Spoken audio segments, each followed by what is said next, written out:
다음은 우리 김성수 위원님 질의하여 주시기 바랍니다. 예, 국민의힘 대구 북구 출신 김성수입니다. 앞서 강유정 의원님 질의를 주셨었는데 조금 부연 설명을 드리면은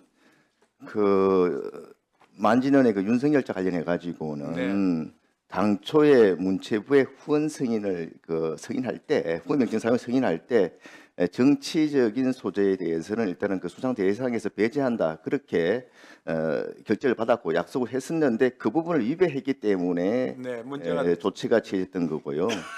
그 다음에 저도 공직생활 30년 이상 했지만 불문 경고는 징계 수위의 가장 낮은 부분이고 말 그대로 경고지만 불문에 붙이겠다는 겁니다. 크게 인사상의 불이익이 없고요.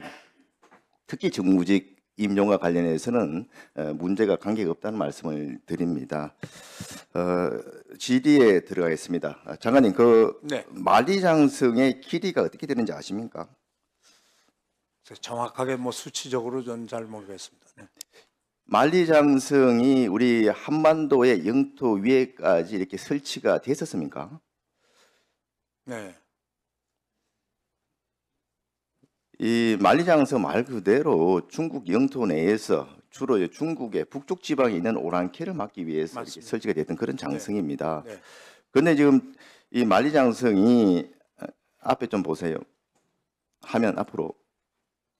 보시면은 아마존의 세계사 책 중에서는 베스트셀러입니다. 월드 히스토리 보면은 지금 만리장성이 굉장히 많은 세계 사람들이 보는 건데 한반도 영토까지 그대로 뻗쳐와 있습니다. 이건 뭐냐? 결국은 과거의 고구려, 발해 그 이전에 이런 부분까지 다 이게 지금 중국의 영토였다는 그런 쪽에 이게 주장을 할 수 있는 근거가 되는 겁니다. 보시면은 만리장성의 그런 길이가 지금 엿가락 늘어나듯이 계속 늘어나고 있는데 한번 보십시오. 애초에 유네스코에 등재할 때만 하더라도 이게 불과 이게 6,352km, 1만 km도 안 됐습니다. 그런데 지금 한반도까지 포함해가지고 무려 2만 km 이상 이게 계속 확대가 되고 있습니다. 요즘 이게 좀 세계사라든지 역사라든지 지식이라든지 이게 궁금한 게 있으면 주로 어떻게 지금 그 부분을 문의해서 찾습니까? 아무래도 요새는 많은 부분에 검색을 할 수 있으니까요. 요즘은 특히 보면은 AI 생성 AI가 아주 좀 고도화되면서 GPT 같은 GPT 같은 생성 AI에 질문하는 경우가 많습니다. 한번 현안들 고대사 관련해서 이게 질문을 한번 해본 화면입니다. 여기서 만리장성 길이를 마이크로소프트에 이제 코파일럿에서 이 질문하니까 21,000km가 넘는답니다. 이 중국의 주입니다. 오픈 AI 챗GPT도 마찬가지입니다. 보겠습니다. 독도는 어디 영토냐? 이렇게 했을 때 이게 보면 일본의 주장을 그대로 담고 있는 그런 일본의 다케시마로 알려진 일본의 위에 위치한 작은 섬 이런 식으로 오픈 AI 챗GPT나 코파일럿 그대로 그냥 중립적으로 이야기하는 그런 독도에 대해서 우리나라 이거 영토가 아니고 그냥 리앙쿠르 럭스라는 이렇게 또 실려 있는 것도 있고요. 그러니까 또 이 엄연히 동해로 이렇게 명칭이 좀 돼야 될 것이 일본해로 이렇게 돼 있다 보니까 일본해 위에 독도가 있다 그러니까 마치 일본의 섬처럼 인식이 될 거 아니겠습니까?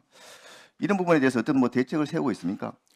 사실은 지금 저희들이 모니터링을 열심히 하고 있고요. 또 민간 단체와 협약도 하고 이미 작년에 끊임없이 노력을 하고 있어도 사실 이런 문제가 계속 발생을 하고 있거든요. 그래서 이게 지금 이제 지난 21대 국회에서도 제가 꾸준히 여러 가지 인터넷상의 역사 왜곡 또 중국과 일본 등 우리 인근 국가로부터의 의도적인 그런 역사 왜곡이라든지 또 본인 자국에 유리한 쪽으로 해석하는 이런 것들에 대해서 빨리 좀 대응을 해야 된다 지적한 적이 있습니다.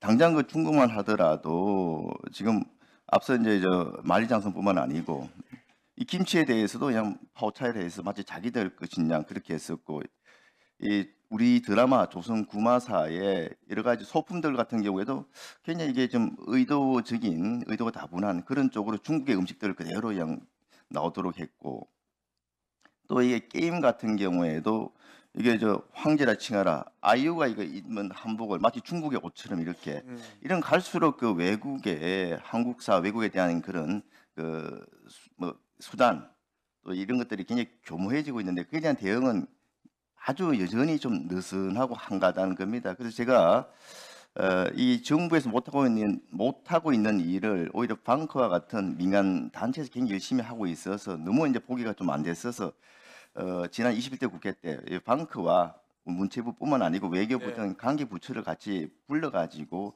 이게 좀 같이 공공기관과 민간 부분이 연대해서 이 대책을 좀 세워나갈 수 없겠느냐 해서 간담회를 몇 차례 한 적이 있습니다. 네, 네. 그때 전부 다 그렇게 해야 된다는 데 대해서 동의를 했고 또 그런 TF 모임을 계속 이렇게 이어나가기로 했었습니다. 또 이에 대해서 또 문체부에서도 박 장관이 그 방크와 업무 협약을 하면서 여러 가지 공동 대응을 하겠다는 이런 또 발표까지 한 적이 있습니다. 네, 네. 그런데 이제 박병훈 장관이 업무 협약했던 내용들이 지금 제대로 지켜지고 있으면 크게 보면 5가지 내용들을 그때 협약에 반영을 했었는데 지켜진 게 있습니까? 그동안에 뭐 협의는 계속 해 왔고요. 또 나름대로의 그 정보 공유하고 또 대표적인 그 오류 사례집 같은 거를 제작하기도 하고 뭐 해서 사실은 지금은 모니터링 열심히 하고 끊임없이 이건 시정 조치 요구를 할 수 있는 그런 상황입니다. 현재로서. 그 앞서 말씀드린 것처럼 그런 그 생성형 AI를 통해서 정보 지식을 검색하는 사례가 갈수록 늘고 있고 최근 또 K 컨텐츠 붐에 따라서 한국에 대한 세계인들의 관심이 굉장히 높아지고 있지 않습니까? 네, 네. 이럴 때일수록 뭐 일본, 중국 등 주변국의 왜곡된 정보보다는 올바른 우리나라의 그 역사적인 내용들이 이런 생성형 AI를 통해서 반영이 돼가지고 한국에 대해서 관심 있는 외국인들이 정확한 지식을 전달받을 수 있도록 해야 된다는 겁니다. 네. 앞서 말씀드린 것처럼 박병훈 장관이 협약을 맺었던 그 부분을 좀 문체부가 주도적으로 해서 좀 주도해 나가시고 다른 부처도 문체부에서 좀 주도적으로 해가지고 이거를 체계적으로 또 신속하게 왜곡된 정보에 대해서는 수정될 수 있도록 그런 체계를 갖춰줘 주시기를 부탁을 드립니다. 교육부하고 외교부하고 이제 협력을 해서 모니터링 강화하고요. 이건 계속적으로 저희들이 시정될 수 있도록 조금 더 강하게 저희들이 정책도 만들고 준비를 하도록 하겠습니다. 예,